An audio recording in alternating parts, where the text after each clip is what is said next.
Hello everyone, Jackie Ding here. Today, Alex and I are in the Tesla, currently unmodified, on our way to Road America. And today we're going to be joining our friends at Group A Racing in Radical Northeast, Radical New York. Actually what this is an IndyCar weekend with the Radical Cup North America as a support series. So we'll be going over there, checking them out, showcasing some of the pretty cool stuff that Group A and a lot of pro racing teams do.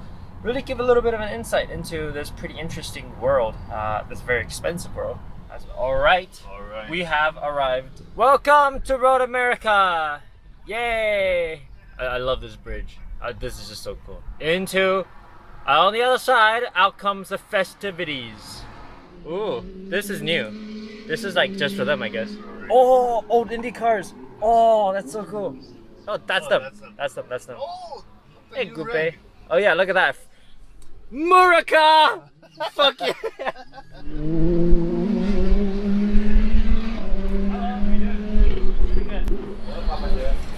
These are me. How are you doing? Jackie! Good. I haven't met you in so long. We're gonna race at Coda. Yeah. Next event. Oh, Coda. Jackie needs to find a sponsor to run that race. We do. Because Jackie, I believe, would kick their ass. We probably would. Yes, I think definitely. Any sponsors out there potentially listening, Papa Joe is asking. Please. Jackie would win the race, guaranteed.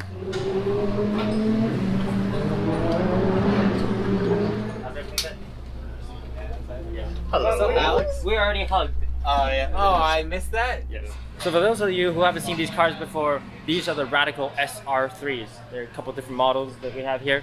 I've actually driven one of these back in MSR Houston a couple months ago, so I'll link a video up there. 1.5 liters. I think these will be like was it Hayabusa engine? Real cool. Revs to like 13,000 RPM. Full slicks. Decent aero. Look at it. Look at the tunnel in that too. That's real cool. Real big tunnel. Brake ducts built in. Double wishbone front and rear, I believe. They race these things at support events all over US with IndyCar. And so we're gonna go look at some Indy cars later, and we're gonna come look at some of these later, and really showcase a little bit of what goes on during the race weekend. Can we go over there? I think we can. Is there anything stopping us? I don't think so. Hey Jackie, Since look what we found. RPF ones, Stack of RPF ones. RPF everyone's. That's OP racing. Let's see. OZ racing. Yeah. They look like RPF one though. Yeah, look at this. This is all pro operations. Oh.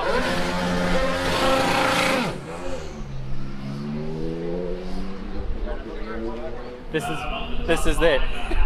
Pretty cool. Oh, they're coming.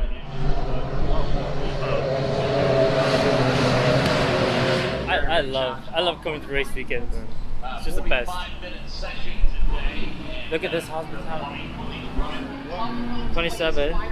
Alexander Rossi. You know you're baller when you have like matching five. Oh my god. Dude, their truck splitter is lower than our car splitter. Aerodynamic, bro. This is pretty nuts. Like, they have Team Penske license plates. What? It's a license plate. no. Oh wait, there's more. Oh, sorry. Did we say 5? We meant 7. They have like, there are like 6 more on the other side. Look at. There's a reason why everybody loves Raj.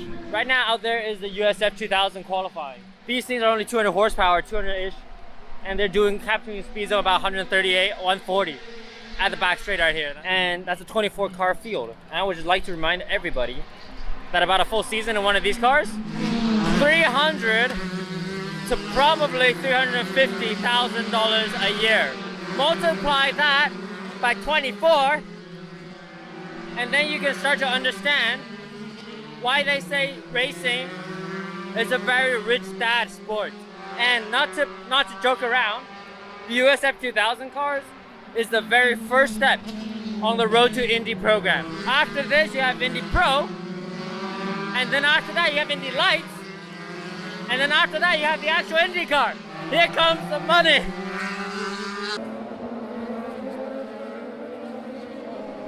If you don't mind, this is a final drive change. There's 2 different final drives you can use here. Okay. So we're trying the optional one right now. So for a lot of different tracks, you know, gearing is a little bit different. Sometimes you go into a corner, as you're coming onto the back of it, you're like top of fifth, you have to shift into sixth and back down to fifth. Something like this, maybe a small final drive change actually helps a lot. Just so you can be in the right gear for longer or shorter, so on and so forth. It changes the whole ratio. It changes all the gears to like a little taller, a little shorter, so on and so forth. So every race weekend, you have to come here and get the car set up. So basically, a lot of times, instead of doing the setup work at home, they will bring the cars over here, set this up, as you can tell, with leveling pads and you know, the engineering standard of 2x4 wood. Level everything, make sure it's all level, so when the cars go on, it's a completely flat surface. Get the weight, get the corner balance correct, get everything else correct. Setting up alignment, suspension changes all on the flat surface on the scales pad. One thing that they can do that on a lot of road cars cannot do, they put these on the scales pad and they can make suspension changes right away, because look, the cowl will come up, all of the suspension arms are exposed. So all the damper changes, all the alignment changes, you can reach in straight away. You don't have to be jacking the car up, take the wheels off, change things inside, put it down, put the wheels back on, so on and so forth. You just reach in, change it, check it, done. It saves a lot of time. It's part of what makes race cars actually efficient. One of the kind of interesting things we learned today actually is that, you know, look, Alex, just like your Porsche, it's center locks. Except, well, one has a safety pin right here that you just pull and, you know, that comes out. Two, this is reverse thread, so that when you're on track, you know, it doesn't come off as easily. So it's actually correct threading one side of the car, reverse threading on the side. Oh, is it? Yes. You're right. So that's why you see on this side it's blue, Yeah. and on the other side it's red. Because they're different thread on each you're side. right. Look. As you can tell, I'm an absolute idiot. Blue ones are the correct thread. So it says undo and you spin this way, right? The red one is the reverse thread one, because it's undo and it turns the other way. See? So, no, blue is the correct thread, red is the reverse thread. Hey, Lenny Tuminous from Boston, Mass, race engineer, the 68, and Group A, Radical SRF 3 car. What does a race engineer actually do in a team like this? Well, we do all the setup, but we look at all the data. So it starts with pre-race, take the car right apart, down to the nuts and bolts and that. Then look at data for the upcoming race, like right now we're here at Road America, so I go over last year's data and figure out what kind of setup we want to run here. The high downforce, low downforce, what gearing, ride heights, corner weights, and all that. Yeah, we check everything. Well, we'll look at the data, you know, coming from the previous race or test, wherever we came from, and see if there was any problems with the car, whether there was any engine problems, gearbox problems, or whatever. And then address those, and then after that we just take the car apart and just go through everything, make sure all the rod ends, bushings, and everything were okay, the bearings, all the parts of life. So at so many hours or miles, you know, we'll replace those parts. So everything's on a schedule. How much time was it to prep one car for an event on the average? About 40 hours. 40 hours. Correct. So just from taking the car apart, checking everything, and assembling it back and set it up. Correct. 40 hours per car. Correct. Oh wow. Yeah. Oh yeah, it's a lot of work. It's a lot of work. And but you that don't that's have still to do 40 hours, but you might not make the race. The engines are lifed for 40 hours. So after 40 hours of running time, you have to change the engine and the gearbox, rebuild the gearbox. Are they like sealed engines? Yeah, they're sealed engines. So your responsibility is to take the engine out, send it to them, they service it and send it back. Correct. You just put them back in. Correct. But you have to like service the car between every race. Oh yeah, 100%. And sometimes Yeah, we at go the through race. everything, yeah. Oh. Yeah. And then after each race session, yeah, we'll take all the bodywork off the car and check everything over and make sure everything's fine. Because I remember Jackie before he told me that if you go off enough of those cars, you need to start replacing rod ends and everything. Oh, yeah. Because a lot of them, they work well, but they don't take impact well. They're built to be run on the pavement. I know a lot of Not on the grass or the walls. Yeah. I mean, drivers gonna drive to the limits and Yeah. shit's gonna happen. So usually, how does the team work? Like you have to say, because right now I see 4 people. Is there gonna be 4 people on the 2 car, or it's gonna be like a 2-person on 1 car type of responsibility? 2 people on each car. Oh, so usually you So, take care of one, focus on 1 car. Correct. Then you have somebody else mainly focus on the 2nd car over there. So everybody will correct. keep on track of whatever's happening. Yeah. Myself and Corey are on this car, so I'll do the race engineering, and Corey's the #1 mechanic. And then we have Roy on the 5 car, and I'll do the engineering for that one also. This is qualifying, half an hour open qualifying. So I think all the cars would go out, do laps, come back, maybe make changes, or maybe just stay out the whole 30 minutes. These cars don't really have a lot of heat soak per se. Tire heat up, not that much of a problem, because they're actual race rubbers. So we're pretty new to the series, so we're gonna follow along what Jonathan's doing here, behind the radio as a spotter, giving advice here and there to find space to be able to go for one time attack lap. It's pretty different because in this everybody just lets out, go find your own space, go do your own lap. So.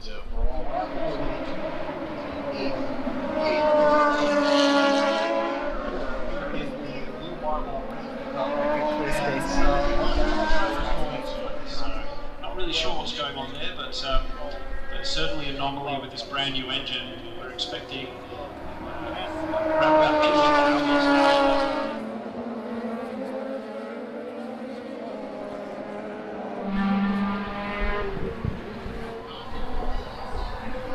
Training the fuel? Yes, we take out after the session so that we know what we burnt. Yeah.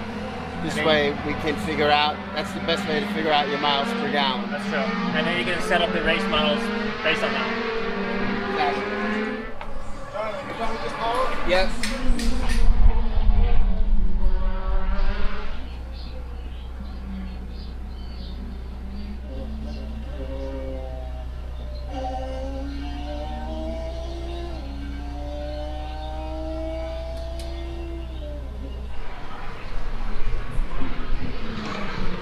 So everybody, this is Max. It's one of the drivers that Jonathan and friends have this weekend.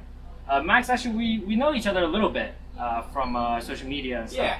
So Max did actually a little bit more of the touring cars and stuff like that. So BMW M235i, 240i, like the touring cars. That's where he's more familiar with. So tell us a little bit like the difference between that you're more used to something like the Radicals this weekend that you're getting into a little more. Yeah, for sure. So firstly, there's definitely a huge weight difference. Obviously, when you're in the sports car, the touring car, you have a lot more body around you. I mean, I think the weight of my car is, averaging around, depending on series regulations, you might have like a 3,500 pound car. The Radical is, half that weight maybe. And so that makes almost a third. Yeah, like 13, 14, yeah. And so that makes that made the braking learning curve really, really, really hard. After testing this down in Atlanta a couple months ago, the first thing that happened is I went to go on the brakes and just loop the thing, because it's super weight sensitive. The second difference is a bit of an obvious one. It's the downforce aspect. I'm really not attuned to driving cars with a ton of downforce, so I'm really relying on trail braking, being very gentle with the inputs. And in the Radical, with all the downforce and how light it is, it still requires finesse, but it also requires you to really, really push and really dig to get that aerial work. So What's really weird is that the faster you go into a corner, the more downforce you have. Therefore, the more grip you have, which is really fucked up if you stop and think about it a little bit. yeah, It's harder to find that limit. It's like 180 miles is okay. 175 maybe you can't make this corner. 180 is okay. 185 you spin out. That's kind of the margin you're more working with. So sometimes you feel like, oh god, I'm already at my limit. And I remember from MSR especially, we did the test turn 1. I'm going in there pretty hard. Jonathan come back, 10 miles an hour, over slow in that turn 1. Okay, guess I gotta go out there and try and find 10 miles an hour. And when you do it, it's okay. But the first time we first jump into one of these things, I'm sure you felt like the learning curve is huge with how much you can push these cars actually. Yeah, definitely. I honestly really underestimated the learning curve. There was just a lot I didn't know about Radicals, a lot that I thought I knew about Radicals that ended up being complete BS. I mean, it's a really competitive field that also adds to the learning curve. Every one of the drivers in the field, really knows these cars. They're really quick, so it's been tough from that respect. But yeah, it's a hell of a time to drive. This is Jonathan, the de facto Group A team leader. So you're basically the total wolf of Group A, Yeah, sure. if that's a correct term. And then He actually does. with the fuck all. fancier hair. We're keeping that in. So what do you do when say like a typical weekend like this? So on the weekend itself, I try and make myself more involved with the data and driver coaching, assisting Lenny in whatever setup changes we're going to do and everything. Obviously, when something's going on, if I need to dive in there, get my hands farther dirty and stuff, then do that too and everything. But on the race weekends itself, just trying to really focus more on the driver coaching and the data and what have you. That's the thing. It's not necessarily all exciting work. It's a lot of hard work put into it, so people can the cars can go on track and do exciting things.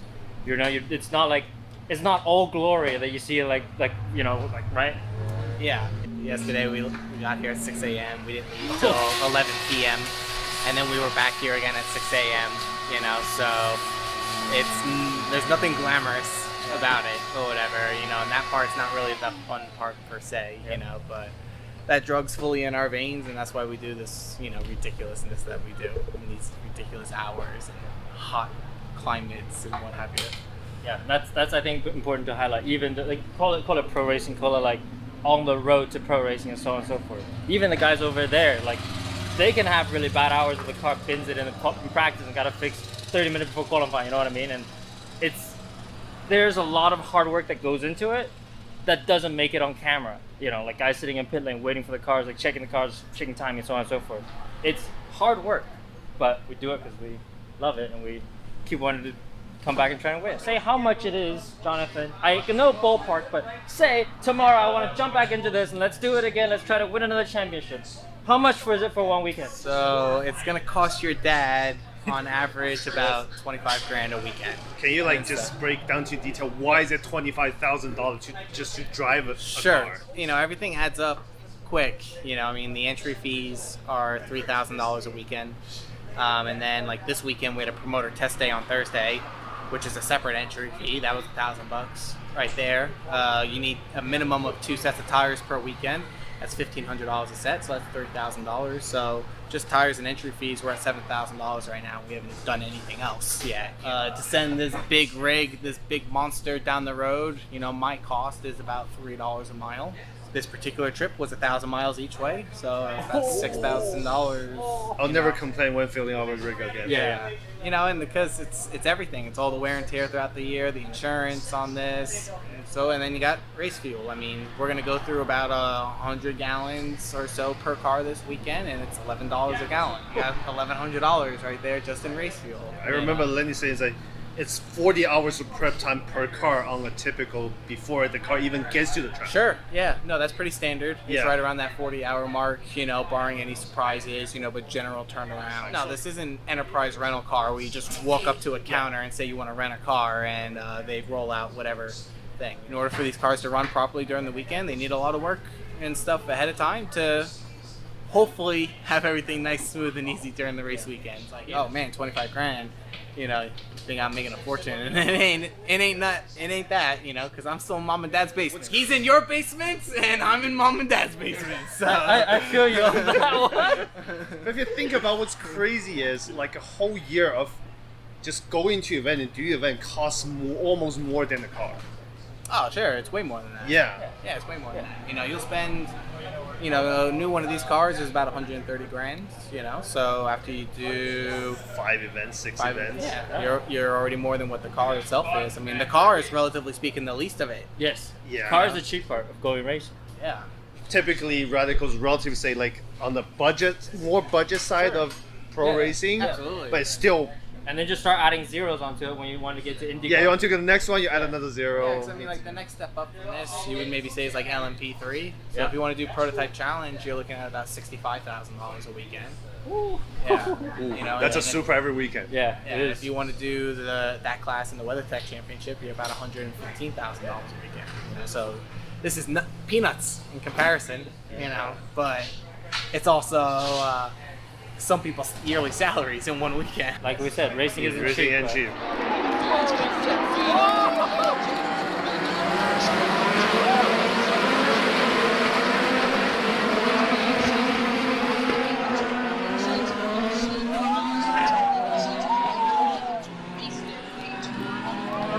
I love it. Getting exciting. I think one of our cars do stop first, so that'll be pretty cool. I kind of want to go bother Steve a little bit. Just go see what he's doing. Steve's getting ready over there.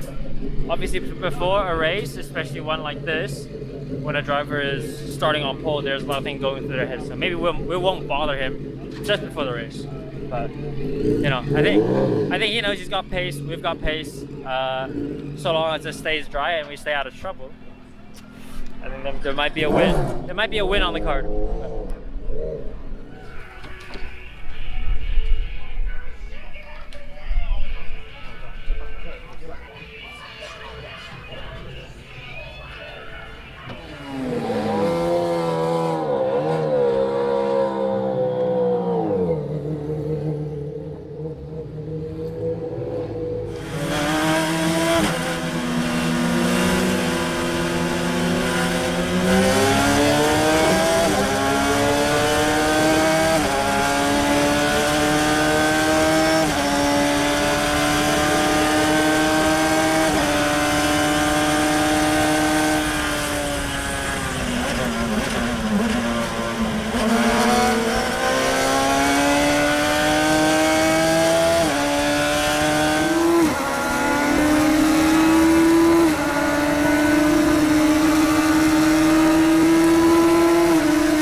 start, we had a great start. Got, you know, split 2 people on the inside. We were just moving up. My teammate Steve, he was either you know, 2nd or 3rd or up there. I was right behind him, so I went from 7th to, you know, podium range. Then I lost it in 8, like a buffoon, and so we were putzing around the back. There was a lot of full course yellows, which, you know, did serve to my advantage. Where we really made a comeback though was our stop strategy, and it was kind of an immediate thing. I almost didn't box. I was about to complete another lap, and because we boxed and switched terrains, we went from, you know, back to 5th. So, you know, pretty happy with the stop strategy. Obviously, you know, it's better to win, or not win, but, you know, get 5th or something like that. You know, when you're earning it, working your way up. But it was definitely just kind of one of those like strategy intensive one. A lot of variables. I really do feel though, I was feeling pretty confident in the range, just driving wise. I really think if they kept the yellows off and kept it green, I would have probably gotten a trophy out of this thing. But, you know, that's just me. Take that with a grain of salt, you know, what it is.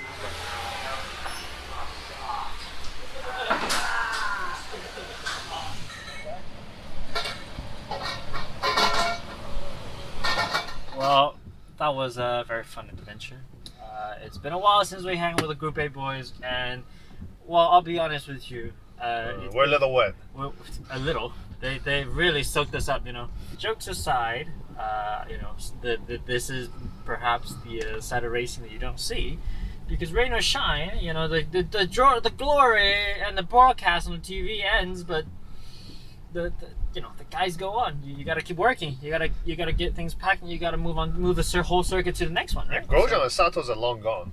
Yeah, of course. All of the Grosjeans, all of the Satos are, you know, long out of here. Even the pay drivers, everybody's out of here. But the guys are still working. We left even a little bit early, but most of their stuff is packed up. But, you know, rain or shine, you gotta keep doing it. So thanks to the Group A boys for having us. They've been always awesome. They've always taught us plenty of lessons. When I was racing with Jonathan, they still taught me all the things I know to this day. So, and it was a bit of a cluster of a last race, but at least Max got 5th. So I think he's pretty happy about that, all things considered. That should be it for this video. Thank you all very much for watching. Hopefully that provided you with a little bit of insight into semi-professional racing. You know, a lot of it. There's always going to be the money factor involved, and maybe one day we'll get invited by Rog, so we can go talk to his drivers and more. Maybe. One day. Bye.